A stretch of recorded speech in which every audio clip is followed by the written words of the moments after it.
This is Kathleen Bonzik, and the following is contracts when things go wrong.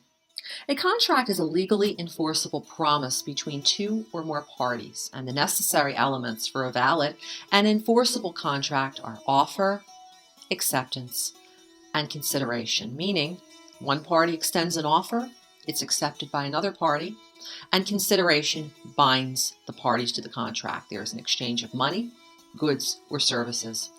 Key to contract formation is the concept of a meeting of the minds, meaning that the parties at the time the contract is formed must willingly and intentionally want to contract with each other. What happens if after the contract is formed, one party is dissatisfied for some reason? One of the parties may ultimately decide to sue the other, and the lawsuit that's brought is called a breach of contract cause of action. It's derived from British common law.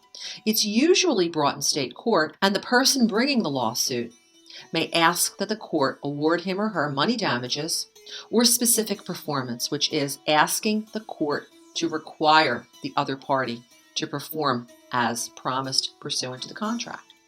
Now, a plaintiff must, in order to avoid what's called a motion to dismiss, initially show that there is a valid contract in existence, that he or she is one of the parties, that a breach of the terms of that contract occurred, and that due to that breach that some damages were suffered. What if the defendant feels that he or she was not required to perform under the contract because of some legal defense?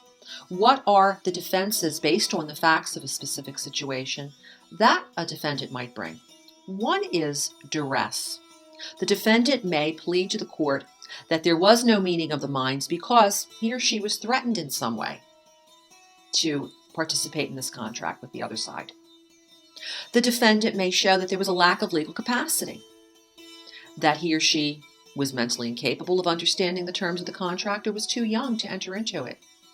Fraud in the inducement is another defense where one party may allege that the other intentionally misled him or her.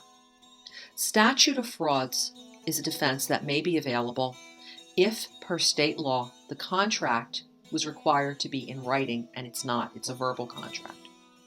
Illegality is another defense, and that's where the subject matter of the contract violates the law. Mutual mistake, unconscionability, and a necessary element to the contract formation is missing.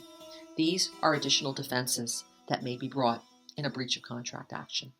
This is Kathleen Bonzik. Thank you for listening.